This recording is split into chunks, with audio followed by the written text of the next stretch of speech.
Hello everyone. I'm John. Today, we're going to talk about World War I. From the mid-16th century, European nations began adopting capitalism, seeking resources and profits. Colonial powers invaded Asia and Africa, turning these lands into colonies.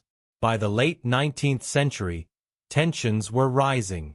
Old empires like Britain and France, with vast colonies, clashed with newer powers. Germany, Japan, and the United States. These emerging powers had strong economies, but held too few colonies.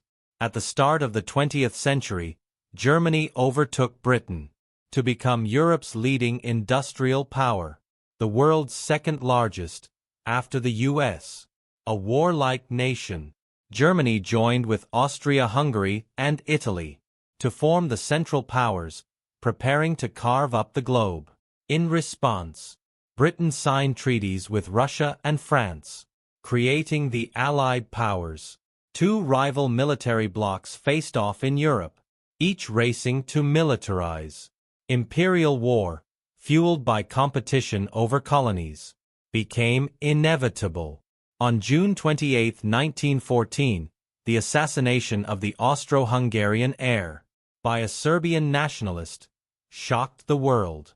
Austria-Hungary blamed Serbia, issued an ultimatum, and declared war on July 28, 1914. Within days, Austria's troops bombarded Belgrade. Serbia's ally, Russia, mobilized. On August 1, Kaiser Wilhelm II declared war on Russia. 2 days later, German forces launched a swift offensive, aiming to crush France in Paris. Then pivot eastward to face Russia. But France, fortified with strong defenses, pushed back. Germany altered its plan. On August 4, it invaded Belgium and Luxembourg, skirting French defenses. Britain couldn't stand by. It declared war on Germany, sending troops to the continent. Meanwhile, in Asia, Japan took advantage of the conflict to expand in East Asia, declaring war on Germany on August 23, 1914.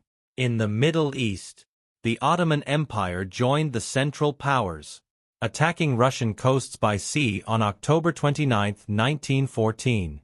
What began as an imperial war quickly exploded into World War I. The press dubbed it the war to end all wars, citing its scale and devastation. Back on the Western Front, Germany swept through Belgium and advanced into northern France. But, deep in France, German forces became bogged down, caught in trenches stretching 780 kilometers from the North Sea to the Swiss border. Thousands died for just a few meters of land. On the Eastern Front, Russia attacked on August 17, 40 days before Germany expected, forcing German forces eastward and derailing their plan for a swift victory on the Western Front. In September 1914, Germany and the Franco-British alliance clashed at the Battle of the Marne. It was a stalemate. Both sides dug in. Neither could gain a decisive edge. From September 13 to 28, at the Battle of the Aisne, both armies suffered tens of thousands of casualties, but achieved nothing. The war had become trench warfare, static and brutal. At the Eastern Front, Russia launched a crushing victory in Galicia, defeating over 1.3 million German Austro troops, securing parts of Ukraine and Belarus. But Germany regrouped. By 1915, the German economy and military couldn't sustain a two-front war. They shifted to defense in the West and launched a fierce offensive in the East, gaining and then losing large territory, with about 350,000 casualties. By late 1915, Eastern operations had stalled. Trench warfare spread to southern Europe. On May 23, 1915, Italy left the Central Powers and joined the Allies, only to be repelled, suffering heavy losses. On October 14, 1915, Bulgaria entered the war on the side of Germany and Austria-Hungary. attacking Serbia from two fronts. From early 1915 to early 1916, Allied forces launched a naval land campaign at Gallipoli, targeting Istanbul. But the Ottomans resisted successfully. Both sides introduced new weapons: tanks, airplanes for reconnaissance and bombing, even chemical weapons.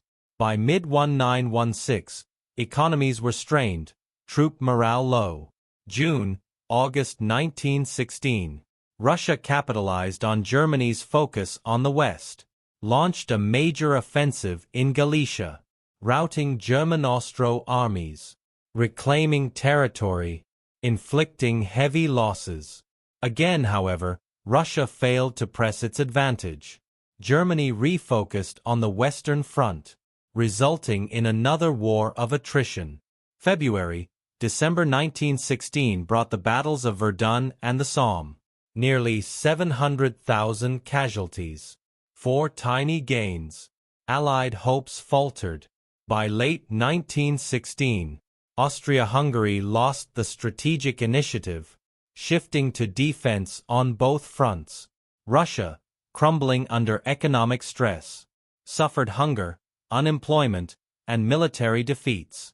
In February 1917, Russia's discontent erupted into revolution, overthrowing the Tsar. A provisional government emerged, yet continued the war. Meanwhile, Germany intensified unrestricted submarine warfare, U-boats striking British, Allied, and neutral ships. Britain's economy choked. Famine loomed. Britain faced defeat. The United States, initially neutral, traded arms with both sides, but German U-boat attacks on American vessels, and the Zimmermann telegram, in which Germany urged Mexico to attack the U.S., shifted public opinion. On April 2, 1917, the U.S. declared war on Germany. Back on the Eastern Front, Bolshevik Revolution in November 1917 led by Lenin, overthrew the provisional government. On March 3, 1918, Soviet Russia signed the Treaty of Brest-Litovsk, exiting the war. Germany then focused on the West, hoping to win before American forces fully arrived. Summer 1918. Allied forces, bolstered by fresh U.S. troops, launched 4 major offensives. Germany faltered. The French even prepared to evacuate Paris. On July 18, 1918, French forces with 600 tanks burst through the Marne defensive line. On August 8, Anglo-French forces, 400 tanks strong, broke the Seine line, destroying 16 German divisions. By September 12, Allied forces breached Schaun line. German troops retreated from France. Bulgaria, the Ottoman Empire, and Austria-Hungary collapsed under pressure. Germany, isolated, sought peace. On October 3, 1918, Germany offered negotiations. The Allies refused. They demanded total surrender. Amid revolution at home, the German Kaiser abdicated on November 9, 1918, fleeing to the Netherlands. 2 days later, on November 11, 1918, Germany signed the armistice. The fighting ended. Under the Treaty of Versailles, Germany accepted blame, paid enormous reparations, lost territories, and dismantled its military. New nations emerged from the old empires. Worldwide, about 1.5 billion people were affected. 10 million dead, 20 million wounded, including many Vietnamese conscripted by the French. 30,000 killed, 60,000 wounded. Europe lay in ruins. Infrastructure destroyed. War costs surpassed $85 billion. European countries became U.S. debtors. The U.S. benefited. GDP doubled.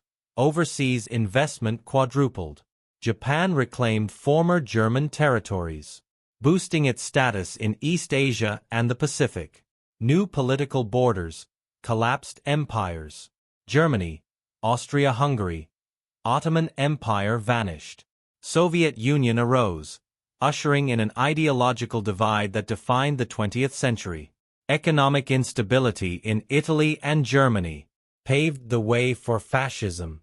Europe was now sharply divided between communism, fascism, and Western capitalism, setting the stage for World War II just 20 years later. Call to action. World War I, meant to end all wars, became the prologue to more horrors. What do you think of this global conflict? Leave your thoughts in the comments. Don't forget to like, share, and subscribe to Heroes and Farewells. Hit the bell icon so you don't miss our next stories.